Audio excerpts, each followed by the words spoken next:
بسم اللہ الرحمن الرحیم نحمدہ ونصلی علی رسولہ الکریم اما بعد. محترم سامعین کرام، لفظ جہاد کو لے کر کے آج دشمنان اسلام وہ اسلام کو اور مسلمانوں کو بدنام کرنے کی کوشش کرتے ہیں. کبھی کہتے ہیں کہ لفظ جہاد کے معنی مار کاٹ کرنے کے آتے ہیں، اور کبھی کہتے ہیں کہ لفظ جہاد کا مقصد یہ ہے کہ یا تو زبردستی غیر مسلموں کو اسلام قبول کرا دینا ہے، نہیں تو ان کو قتل کر دینا ہے.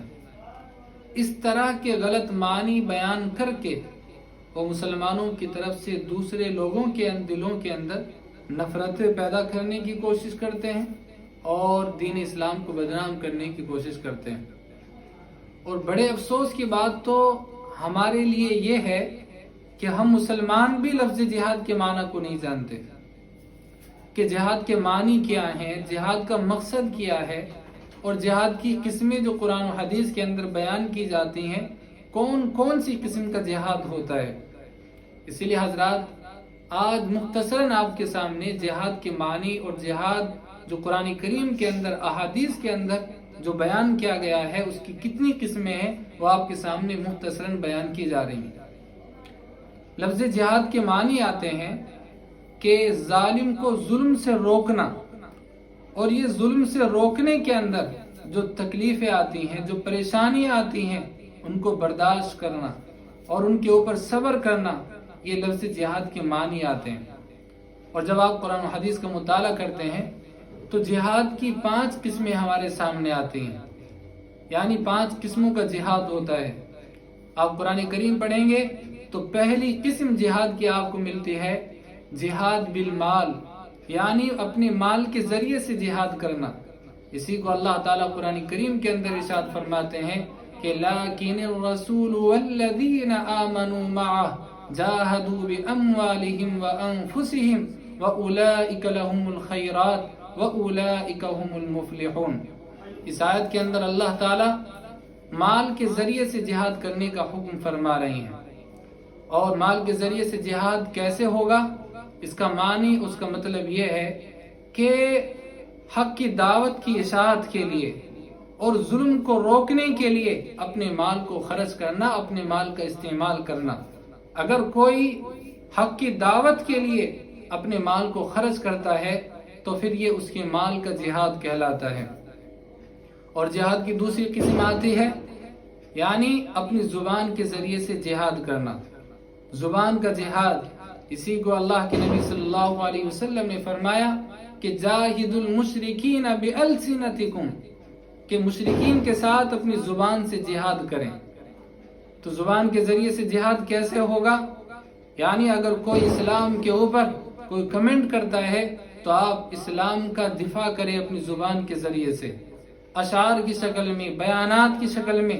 اگر آپ اسلام کا دفاع کرتے ہیں تو یہ آپ کی زبان کی طرف سے جہاد کہلاتا ہے. اسی طرح جہاد کی تیسری قسم آتی ہے کہ اپنے نفس کے ساتھ جہاد کرنا. اسی کو اللہ تعالیٰ قرآن کریم کے اندر ارشاد فرماتا ہے کہ جاہدوا باموالکم وانفسکم فی سبیل اللہ، کہ اللہ کے راستے میں اپنے مالوں سے، اپنے نفس سے تم جہاد کرو. اور نفس کا جہاد یہ کہلاتا ہے کہ آدمی اللہ کے احکامات کو پورا کرنے کے اندر اور گناہوں سے رکنے کے اندر جو تکلیفیں آتی ہیں، جو پریشانیاں اس کو محسوس ہوتی ہیں، ان کو برداشت کرتا ہے، ان کے اوپر صبر کرتا ہے، تو یہ ہمارے نفس کا جہاد کہلاتا ہے. اور جہاد کی چوتھی قسم آتی ہے یعنی جہاد بالقرآن، قرآن کریم کے ذریعے سے جہاد کرنا. اسی کو اللہ تعالیٰ قرآن کریم میں فرماتے ہیں وَلَوْ شِئْنَا لَبَعَثْنَا فِي كُلِّ قَرْيَةٍ نَذِيرًا فَلَا تُطِعِ الْكَافِرِينَ وَجَاهِدْهُمْ بِهِ جِهَادًا كَبِيرًا. اس کے اندر مفسرین نے لکھا ہے کہ اس کے اندر قرآن کریم کے ذریعے سے جہاد کرنے کا حکم ملتا ہے، یعنی اسلام کی دعوت دینا غیر مسلموں کو، قرآن کریم کی طرف بلانا غیر مسلموں کو. اور یہ بہت بڑا کام ہوتا ہے، اس میں بسا اوقات تکلیفوں کا ہمیں سامنا کرنا پڑتا ہے. تو ان کو جب ہم برداشت کریں گے، ان کو ہم صبر کریں گے، تو یہ ہمارے قرآن کریم کا جہاد کہلاتا ہے. اور جہاد کی 5ویں قسم آتی ہے تلوار کے ذریعے سے جہاد کرنا. اسی کو اللہ تعالیٰ فرماتا ہے وَقَاتِلُوا فِي سَبِيلِ اللَّهِ الَّذِينَ يُقَاتِلُونَكُمْ وَلَا تَعْتَدُوا کہ تم اللہ کے راستے میں جہاد کرو، قتال کرو ان لوگوں کے ساتھ جو تمہارے ساتھ میں قتال کرتے ہیں، جو تمہارے ساتھ میں لڑائی کرتے ہیں. اور فرمایا کہ حد سے نہ بڑھو، حد سے تجاوز نہ کرو.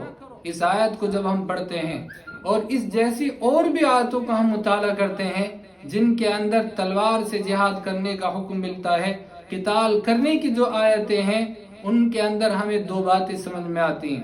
ایک بات تو یہ سمجھ میں آتی ہے کہ اسلام کے اندر، قرآن کریم کے اندر جو قتال کا حکم ملتا ہے تب ملتا ہے کہ جب سامنے سے اقدام کیا جائے. سامنے سے کوئی قتل کرتا ہے اور کوئی ہماری دعوت کے اندر رکاوٹ ڈالتا ہے تو پھر ہمیں حکم ملتا ہے کہ ہم جو ہے اس کے خلاف لڑائی کریں اور پھر ہم اس کے ساتھ جہاد کریں. اور اسی طرح جو قتال کی آیتیں ہمیں ملتی ہیں وہ تب ملتی ہیں کہ جب سامنے والے ہمارے اوپر ظلم کریں. اللہ اسی کو فرماتا ہے کہ اذن للذین یقاتلون بانہم ظلموا کہ تمہیں اجازت دی جا رہی ہے قتال کرنے کی، جہاد کرنے کی. کس لیے دی جا رہی ہے؟ کیونکہ تم مظلوم ہو، تمہارے اوپر ظلم کیا جا رہا ہے. تو لہٰذا ایسے وقت کے اندر ہمیں اجازت ملتی ہے کہ ہم تلوار کے ذریعے سے ان کے ساتھ جہاد کریں. اور دوسری بات ہمیں یہ ملتی ہے کہ دیکھیے دین اسلام جو ہے یہ صرف عبادات تک جو ہے محدود رہنے والا مذہب نہیں ہے کہ صرف عبادات کا حکم دے دیا اور باقی مذہب کا ہمارے ساتھ کوئی تعلق نہیں ہے. ایسا نہیں ہے، بلکہ دین اسلام یہ ایک مکمل نظام حیات ہے جو ہماری قدم قدم پر رہنمائی کرتا ہے. عبادات سے لے کر کے معاشرت تک اور معاشرت سے لے کر کے سیاست تک قدم قدم پر یہ ہماری رہنمائی کرتا ہے. تو اسی کے اندر یہ سب باتیں آ جاتی ہیں کہ ہم جو ہے مسلمان ایک دوسرے کی مدد کریں. اور لہٰذا اسی کے ذریعے سے یہ آتا ہے. آپ نے دیکھا ہوگا کہ دنیا کے اندر ہر ملک جہاد کر رہا ہے، یعنی اپنے ملک کی سلامتی کے لیے انہوں نے فوجیں رکھی ہوئی ہیں. ہمارے ملک کی بھی فوج ہے، امریکہ کی بھی فوج ہے، ہر ملک فوج رکھے ہوئے ہے اپنے ملک والوں کی سلامتی کے لیے، اپنے لوگوں کی سلامتی کے لیے.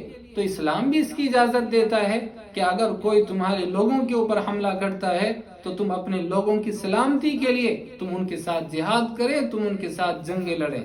اور آج جو یہ ملک ایک دوسرے کے اوپر حملہ کرتے ہیں یہ تو خام خام کسی ملک کو کمزور کرنے کے لیے خام خام وہاں کے بچوں کو قتل کرتے ہیں، وہاں کے کمزوروں کو بھی قتل کرتے ہیں. آپ شریعت اسلامیہ کی تعلیمات کا مطالعہ کریں.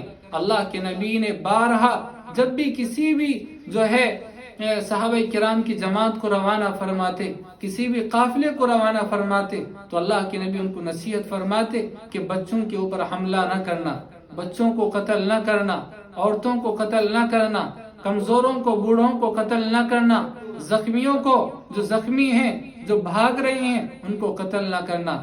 تو اللہ کے نبی صلی اللہ علیہ وسلم جو ہے خون بہانے کا حکم نہیں دیتے تھے. بسا اوقات یہ آپریشن کیا جاتا ہے تاکہ زیادہ بڑے نقصان سے بچا جا سکے. ورنہ آپ ہماری اسلام کی تعلیمات کو اٹھا کر کے دیکھیں، خدا کی قسم اتنی خوبصورت اور روشن تعلیم آپ کو نظر آئے گی کہ دنیا کے اندر کسی بھی مذہب کے اندر آپ کو ایسی روشن تعلیم آپ کو نظر نہیں آ سکتی. دعا کریں اللہ تعالی ہمیں دین اسلام کو صحیح طور پر سمجھنے اور اس پر عمل کرنے کی توفیق عطا فرمائے. وآخر دعوانا ان الحمد للہ رب العالمین.